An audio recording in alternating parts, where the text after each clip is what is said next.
Hey everyone, before we get started, just want to let you know this video carries a little bit higher spoiler warning than I actually give in the recording.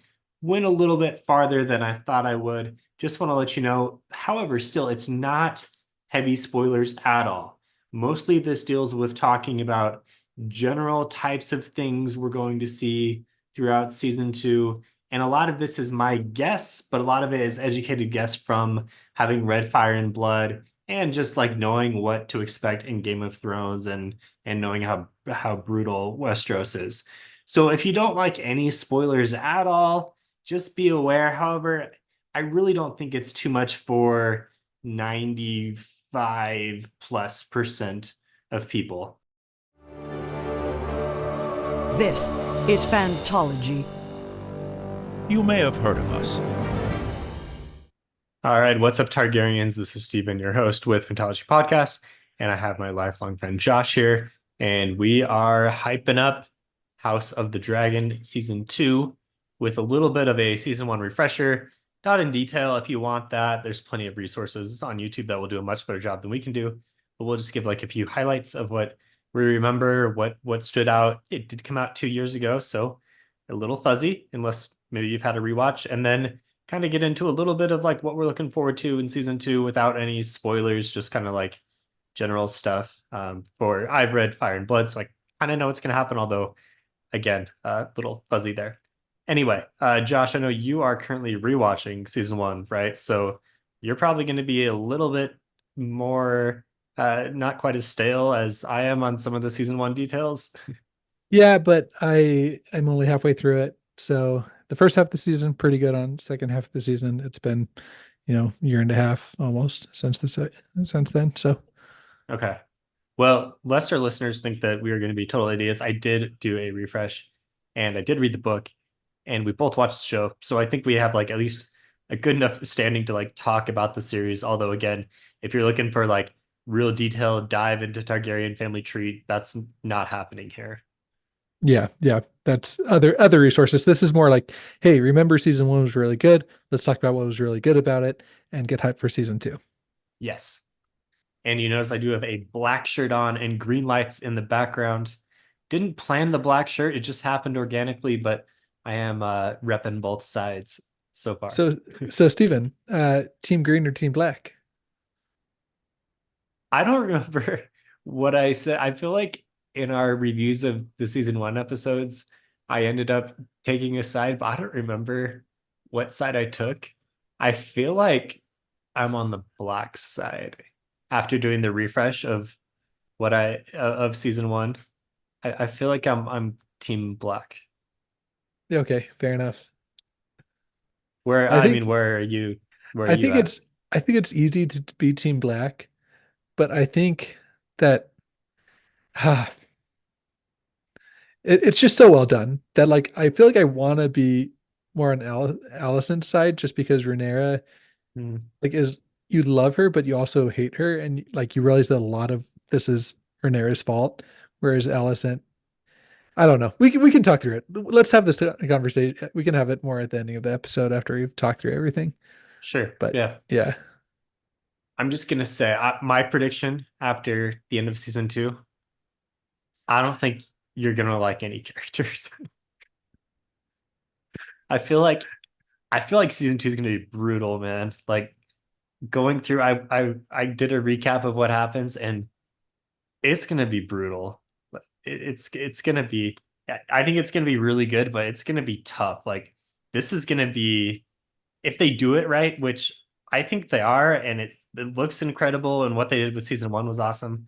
I think it's gonna be an awesome season, right up there with peak Game of Thrones, but it's gonna be a tough watch at times.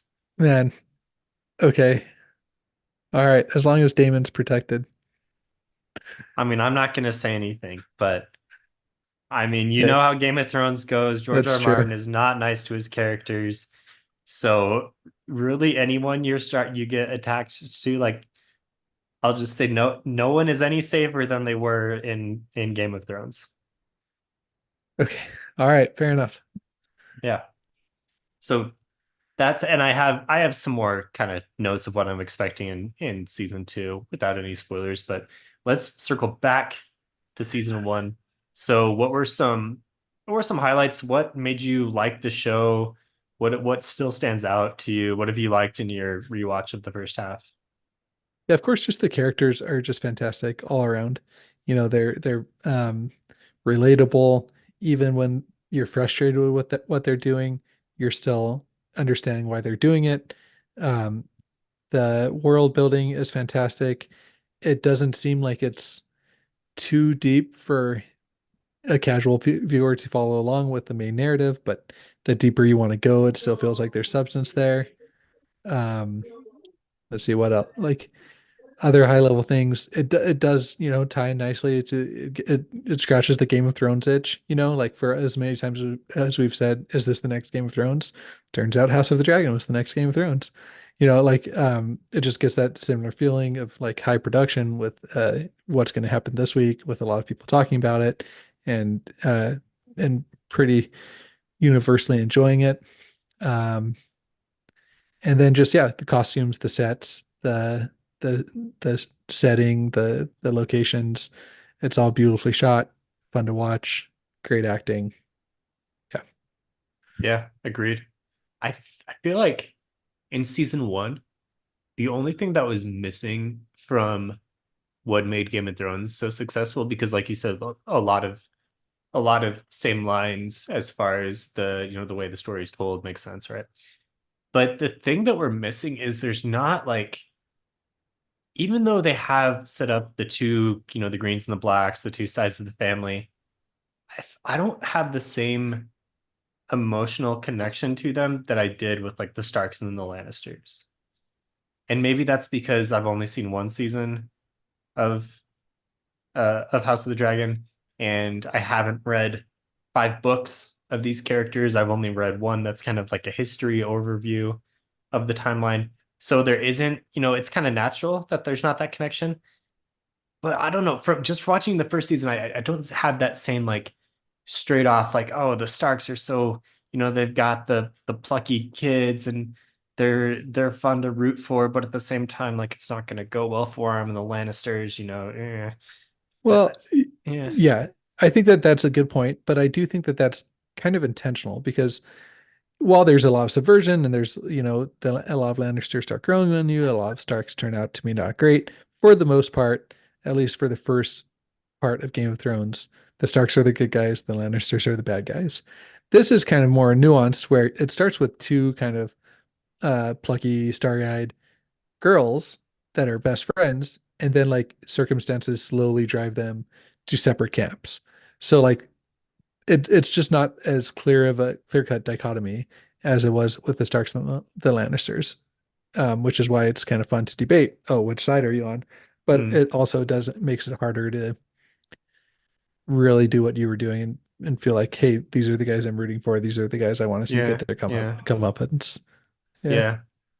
And it also, season one obviously moved through a timeline faster than we've seen yeah, any single season of Game of Thrones, including the whirlwinds of the last couple seasons of the show. I mean, we had the time skip. I think it covers like 30 years or so. Well, I mean, it starts with the Jaehaerys passed down to Viserys. So it covers like all of Viserys's reign pretty much, but like from the time that Rhaenyra is a child, I think it's like 30 years or so, right? So that, I mean, it that's a sounds about lot of right. Yeah, ground. That's a lot of ground to cover in one season. A lot of characters introduced. It makes sense that we're not able to go like as deep with the core group of characters as they had initially in the early seasons of Thrones. Yeah, yeah, but I it's do feel like different. there's a pretty good core group of characters like Rhaenyra, Daemon, Alicent, uh, uh, Crispin, Cole. Uh, Yeah. Yeah, um, no, I mean there are like I was writing on the core characters, Corlys Valerian, Otto yeah, Hightower, and then I think Clawfoot in or this, yeah, yeah, Laris Strong, there's and yeah, then in this season we're going to kind of shift gears to where now the next generation of kids is gonna really start growing up and have their role to yeah, play. So it will be interesting to see because the continuation of this conflict goes on for some time. So I'm interested to see how they play that out. How far exactly are they going? I don't know if there probably are some like hints and stuff out there, but I'm not sure exactly what the plan is. Hmm. Either way, yeah, I'm excited. And that's the part of the first season I'm excited to rewatch before season two comes out is the is that second half with the next generation because I do feel like they Mm. do a good job of establishing those characters as well. Yeah, like establish enough where you definitely felt something at the very end when Lucerys gets killed by Aemon's dragon, right? Like even though that kid hasn't been on set a whole lot, and none of the kids have really had a ton of time, except for, I mean, mostly Aemond and Aegon and Luke, um, yeah, and Jacaerys, right? So really just like the four oldest sons at this point. Well, also the daughter that is married to Aemond that has the visions. Oh gosh, what's her Yeah. name? Starts with a H, maybe. Yeah, Helena. Yeah. yeah, something like that. Forgive me on the Targaryen names. There's a lot of them and they get repeated, so I feel like that's more understandable than most to be messing up. Anyway, well, I guess my point was these kids are not, they're only really appearing in the second half of, the last five episodes. And even then they're not like main characters, but you are attached to them, at least somewhat. And so I'm excited to see where that takes us in season two. And honestly, I mean, I said this before, like things are not, it's Game of Thrones, bad stuff's gonna happen. So I'm intrigued to see how emotionally impacted I am when some of those bad things happen to any of the characters. I will be devastated, especially to Rhaenyra or Alicent. I really like both those characters. So when something bad happens to one of those characters, it's going to be a gut punch, I think. We'll have some good reaction videos, I think, throughout the season. I'm not I'm really not like hinting at any spoilers. I'm just saying like if you know Game of Thrones, like this is not gonna be a surprise that things are not going to go well. Anyway, so back to what we were originally talking about. Season one. Yeah, you mentioned some elements of why it was good. What were some specific things that you really enjoyed? Um, so just still big picture. I really like all the actors, even the time jump. I was like so nervous about the time jump when it was coming out. I remember because those Mm-hmm. the younger actors just did such a good job, but the older actors just do such a good job as well. Like they just are all amazing. Um, I think so. More specifically, I really really like Viserys's performance. I really like um how if he were a stronger leader things would be so much better. But he doesn't Mm-hmm. necessarily do like it's one of those where he's only like he doesn't do anything bad. It's the lack of what he does that is bad. You know what I mean? Like the indecision, the lack of Mm-hmm. like really being clear on who the heir is, and not only with those close to him, but like with the kingdom as a whole. Like there's just so many things that like if he would have done this better and been a stronger leader, it seems like so much of this could have been avoided. But he really is like a good person. He's just not a good leader, you know? So Right. it's hard to like really It's blame just him for like that. the wrong man for the time almost. Right. And like you said, like it was for the most part like a peaceful reign. So it's kind of like one of those things where like he didn't really preside over any like tragic things. You know, it was more just he didn't set it up for after he was gone. And he could have. And that's all he wanted to do. Like he sacrificed his first wife to get like a solid heir. And he just it kept like it seemed like he kept waiting for the world to tell him what to do. The same thing, a similar thing when he was like hunting or when they went on like the king's hunt for the buck, Mm. and there's like I can't remember the term for it, but like the big white stag. I think the white stag, yeah.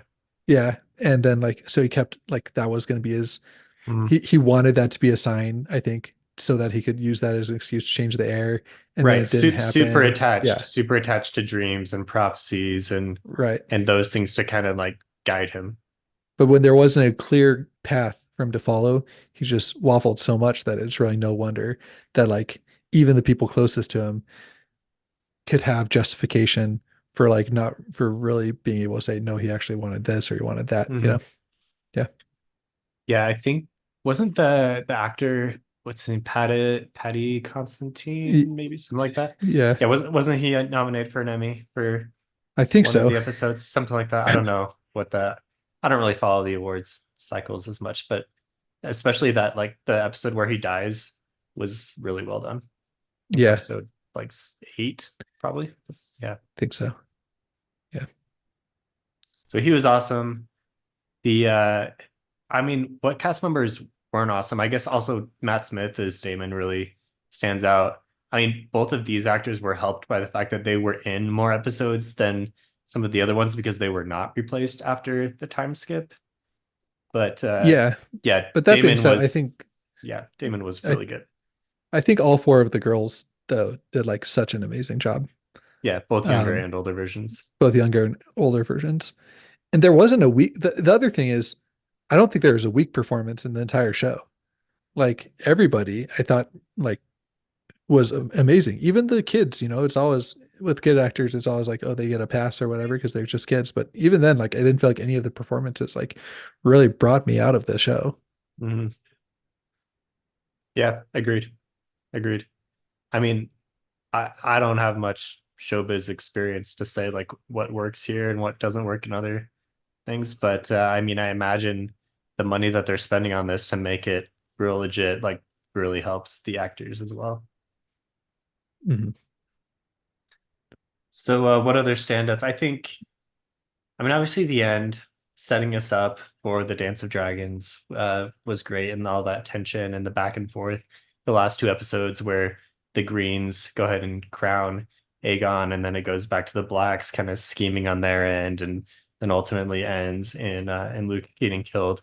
I thought those like dual episodes worked really well, and maybe like the biggest awesome moment for me was when Aegon's getting crowned and Rhaenys pops out of the dragon pit on her dragon and like she could have killed everyone, but instead she flies off. And it's interesting to see the the tension and animosity between both sides, but still like the desire for restraint by some characters, not from not from Daemon, but from other characters, even Rhaenyra up until Lucerys gets killed. So yeah, all those dynamics between the characters set up these awesome moments, and then it just works all the way through. Totally agree. I think the tension between um Rhaenyra and Alicent is what drives the whole thing though. And if that tension wasn't there, Yeah. then I don't think the show would have worked nearly as well as it did. And that comes down to the performances, the writing, and the story just Hmm. all coming together to do a really good job. But Hmm. I think that exactly what you said, like both of them still harbor some like love for the other and doesn't want to destroy everything until like, Yeah. until it kind of it goes too far, you know? And Yeah. so that was, I think, the main driving tension throughout the season that really made it work. Since all the actors were, the two sides of the family were in scenes together so much, that really drove season one.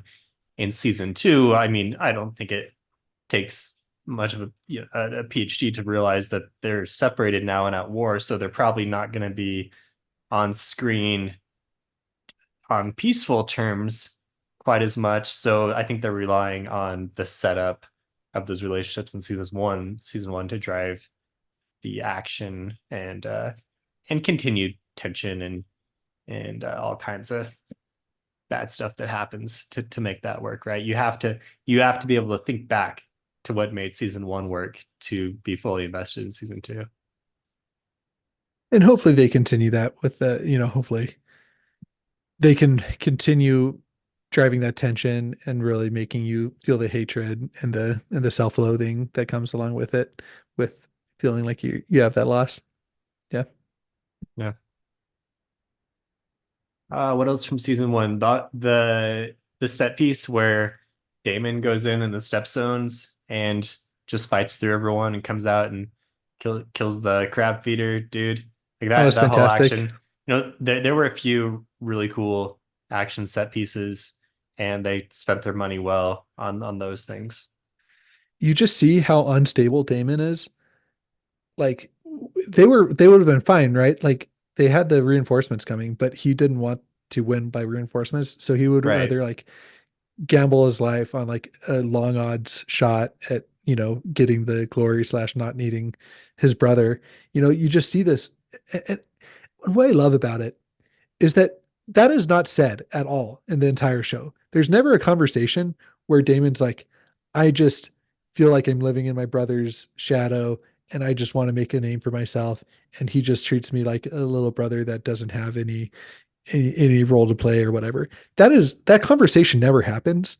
You only get that characterization from things like that happening, from like him Mhm. reading the note that you never even see what's really written on the note. You just assume that it's reinforcements coming, right? And then you see him reading it, you see him losing it on the messenger, and then the next scene you see him walking up surrender, like, oh dang, is he going to surrender now? And then no, he just goes and, you know basically goes on a kamikaze run. And it just does such a good job at showing and not telling, and building these characters and trusting the viewer to, you know, put these things together and to draw these conclusions. Yeah, totally agree. That yeah, that type of characterization I think is where I mean it comes from George R. R. Martin's writing, but also it comes from the writing of the showrunners Yeah. to a lot of degree in this because this is being adapted from Fire and Blood, which doesn't have any of that stuff. Like, really, this is a historical account, a scholarly account of what happened during this. So the showrunners are taking these like kind of bare bones notes and making characters out of them and figuring out how to characterize them in clever ways, like you just said. Mm-hmm. And I feel like so few of shows, and it's not that every show should do that. Like it's fine if some shows want to hold viewers' hands and stuff, but you just don't get very many of these shows that it's that trust the viewer and that just do things like that. I don't recap it all, but it's like that with every Mm, character where you don't really just get characters sitting down and explaining, "Hey, I'm doing this because of this." It's like you just see that progress throughout the right. season. Yeah, Right. It's on the viewer to fill in the gaps as to, okay, here's the actions they're taking. Here's what they're trying to accomplish. What does this mean for the character? How do we yeah. start to characterize them ourselves? Which, yeah, like you say, a lot of shows don't bother to have that nuance, which is fine. They're all, all different types of media. But stuff like this, I personally enjoy because it makes you feel smart when you're able to, as a viewer, kind of put things together and not have your hand held. And it makes you want to rewatch it. It makes you want to come back to it. It makes you want to talk about it. It Mm, makes you want to do all these things because you're like, what did I miss? What did somebody else? What was somebody else's take on it? If right. a show just tells you everything, then what is there to talk about with your friends? It's like, Yeah. Yeah. That's a oh good yeah, point. they said that. Yeah, they did say that. What did you think of that? I think that about it, what they said about it. Oh yeah. Yeah. You know what I mean? Uh, So yeah. Or uh, you get yep. Jake and I arguing over the Wheel of Time, the bonding scene that is like ambiguous in a bad way because it could be either one and you just don't know because it doesn't even give you enough information to know. And Yeah. yeah, Yeah. Yeah. Not every show has this level of writing, so we got to appreciate the ones that do. yeah. Okay, let me give you some, again, no spoilers, but I'll kind of cue up some stuff that we're gonna see in the next season. So we're gonna get more dragons. I watched some of Emergency Awesome's recap of the exciting things to come in season two, and he's seen episode one, and he dropped like a no spoiler review of episode one. So again, I'm not gonna like explicitly hint at those things. If you're like really sensitive, really sensitive, then okay. But I'll say things to the effect of there will be more dragons, which I mean is probably It's not called a House of the big Dragon. surprise, right? That And would so we're be a gonna, little too far yeah, subversion if they did not have more dragons in yeah, House of the yeah, Dragon. Yep. yeah. So a big part of the conflict is gonna be who's got more dragons because these dragons are war machines. Right. Okay. I don't remember all the names and such. Again, if you want to like get real into that, there are plenty of resources.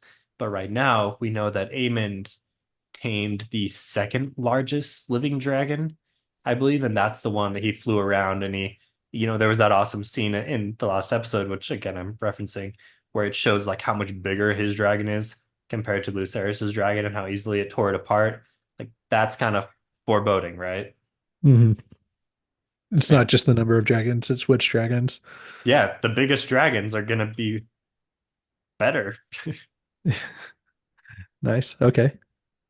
So yeah, so more dragons, more conflict, more fighting, right? We're gonna get into House Stark more, which was they appeared a little bit in season one. And at the end of season one, we kind of got some maps and some posturing as to which houses am I going to try to recruit, and that's where they went off to recruit the Baratheons, right? And got into the fight between Aemon and Lucerys that I am once again referencing.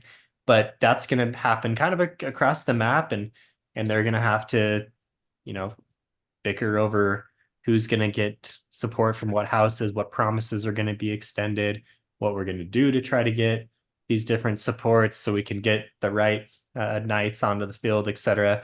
So a lot of that politicking, war type politicking will happen.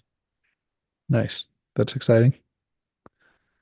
And then, Um, yeah, specifically, I mentioned the Starks. We haven't seen them a lot. Obviously, the Starks are fan favorites, but they will have a role to play. Hard to say how much because they can't directly.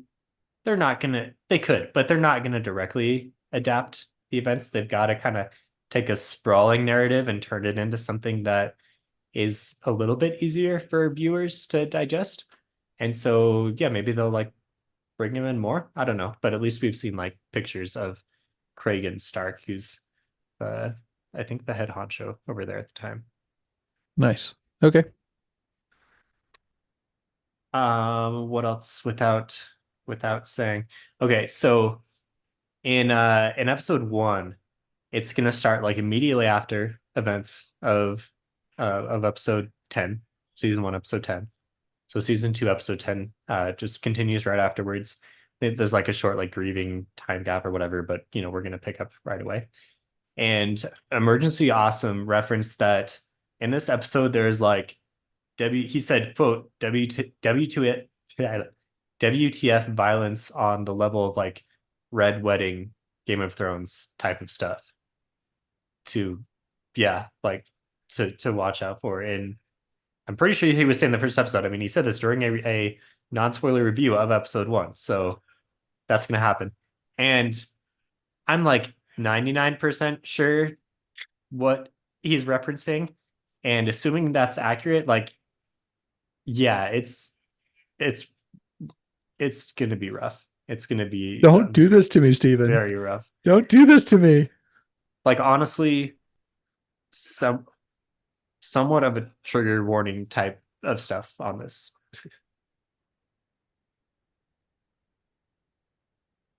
Steven, I don't know if I'm emotionally prepared for this. Yeah, we may. I honestly, I feel like no, knowing what this is like, I feel like a warning or something ought to be I don't want issued. it spoiled. I don't want it spoiled. Yeah, but just know that like it's gonna be rough. When he says red wedding type stuff, like it's on that Steven, level. Steven, buddy, just it can't be on that level. Okay. We don't have enough characters for a Red Wedding type event. I mean, I'm not saying it's that That event. I'm just saying it's but that that level level of violence. of Like, emotional impact with the violence. okay. All right. Well, I'm choosing to not believe that and move forward in happiness that all my Yeah, characters will be okay. I guess I think I'm gonna go back and add in a little bit of like I'm gonna give some vague warnings as to what's gonna happen in episode one because some people might that might be too much of a spoiler for some. That's a little So bit. Yeah, that's a little yeah, bit. I'm gonna go back and add that in. But I think you're Okay. at least I know that at least you are probably fine with that. Yeah, I'm fine with it. Yeah. Yeah. Okay. Other things in season two, they're gonna, like I said, they're really gonna play into the younger generation growing up. They're gonna kind of take center stage to some degree. Not entirely, Damon's still gonna be doing crazy stuff and causing problems, and and the adults are still going to be deciding a lot of things, but the younger kids are going to be on camera a lot more, and they're really going to continue to play into the Aemond versus Daemon kind of like two sides of the same coin thing, where both of them are very violent and somewhat unsettled, and they're they're kind of like the jokers of each house if you were gonna assign them playing Hmm, cards. Yeah. it's interesting. With Aegon, I wonder, and Emergency Awesome mentioned this as well. I feel like there's gonna be some like Joffrey comparisons, but maybe unfairly. But I feel I like, don't, yeah, I think Aegon, yeah, I don't, I can see where people are coming from, but Joffrey, I don't agree at all. Like Aegon yeah, is not a good person, but Joffrey's he's like not. way just like evil. So Joffrey, like if you're doing the like D&D, Joffrey is like Mm. chaotic evil, whereas like I feel like Aegon is more like lawful evil. Or is that the what are the or no, sorry. What are the Well, do you want to make him evil? I mean, I would say he's more. I think he's maybe on the evil spectrum, but like I see him as more just like lazy and selfish. yeah, I Which I don't don't know. know. Is that evil? I feel like there's a lot more evil in this world. Yeah. Um, Mm, I don't know. Yeah. We'll mm. see. We'll see in the next season. Yeah, maybe at the end of the season we'll make a full character alignment thing. Yeah. That could be fun. Yeah. I think we'll get some interesting opinions on Sir Kristen or Sir Crispin, as we often mispronounce his name. Well, no. That's not. It's not. Somebody calls him that, making fun of him in season one. Oh, do they? Okay, so that Yeah, there was a reason it's why we did that. I yeah. remembered we did that, but I didn't remember that. Okay. No, Crispin. Yeah, somebody calls him that like as to make fun of him in season one. Mm, And so okay. it's mostly yeah. We anyway. Yeah, He was, I mean, feel like by the end he became a divisive character, but he will continue to be. he's a bad A, guy, man. He's just freaking yeah. He's bad. I don't like him. He's my least favorite character. okay. So not He's just divisive for annoying. Josh, just straight up bad. No, he's just annoying. Like he just got so upset that like somebody he had a fling with, like a little dalliance, was like not ready to throw her entire life away for him. So he like gets angry, murders a dude, and then like somebody else is nice to him, and he's like, "Screw you! I'm going over to this person that was like mildly nice to me." Yeah. It seems like a bad person, just a bad Yeah. person. Okay. Well, we'll see. We'll see what happens to him. I feel Yeah. like if you have your opinion this set, you're probably not going to change your mind. I mean, who knows? But I changed my yeah, mind on Jamie. He's not as bad as Jamie was, so that's true. Yeah. Other things for season two without doing too spoilery. I mean, I feel like my main takeaway of what I'm looking for is just a lot of stuff's going to happen. A lot of stuff. As I was recapping season one, a lot of things happen. There's a ton of characters, a ton of events. They pack a ton into those episodes. And season two is going to be no different, maybe more even. wow. And it's Westeros, it's Game of Thrones. It's going to be a lot of it's going to be a lot of tough stuff, but it's going Wow. to look super awesome as it's happening. Nice. I'm excited. I'm Yeah. excited. Dude, I'm so pumped. All right.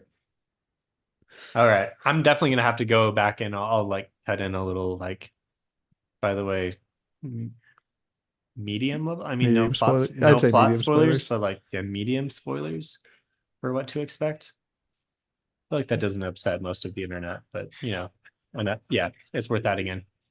Are Yeah. we going to be able to get our resident maester to join us? Hayden on some of the episode reviews for themselves. Yeah. Hmm. Probably. Yeah. He wanted to. He was doing a training for he was like out on doing a work thing tonight. Okay. So it seems like we can get him on a few at least. That was awesome to have him last time because Yeah, he he knows a lot. knew all the names and details that we were fumbling through. Yeah. And so we were able to just provide like That was awesome reactions, and he Yeah. kind of broke it down for us, like why things were important. Yeah. No, he should. I can ask him. So, Cool. yeah. So also, uh, kind of a fun moment. I talked to a guy for like an hour and a half about fantasy books today at the park. He had a Nice. he had a miss. He was reading Mistborn. He was almost done with it. I'm like, he looked up. I'm like, so you're reading Mistborn? He's like, yeah. And I'm like, do you like, and then just kind of go. But so it's his first Sanderson book. His like 15-year-old daughter really likes Sanderson, so he got it. He started reading it for his daughter.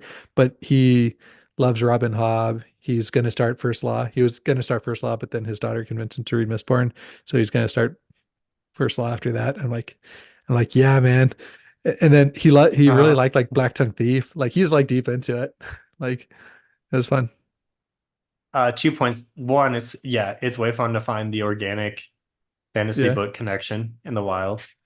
Yeah. Also, did you know there's a sequel to Black Tongue Thief that's Yeah, coming he told out in me. like He told me there's a two prequel weeks? that yeah, Yeah, you're right. It is a prequel. Yeah. yeah. We should Yeah. try and get a arc and read it. Yeah. I feel like we're like, I don't know. We may be too late. I did request the arc, Okay. but at this point, we're kind of posers because we should have known it was coming out and I know. requested sooner. Anyway, we'll definitely read it and do a review. Yeah, we'll do into a That one review. was fun. Yeah. Yeah, that was a fun. Yeah. I was like, no way. So I'm glad you're on top of it. Yeah. Anyway, it was a fun connection. I'm So actually not on top of it. I just got notified because Alicia on Discord was talking about it and let me know. So that kind of rolls into our ending where I give my plug for if you want to talk to us more, join our Discord where we have a group of like-minded fun people that like talking about fantasy books and like telling you when a new book to a favorite series is coming out so you don't miss it. If you want to join our Discord, links will be in the episode description below. nice.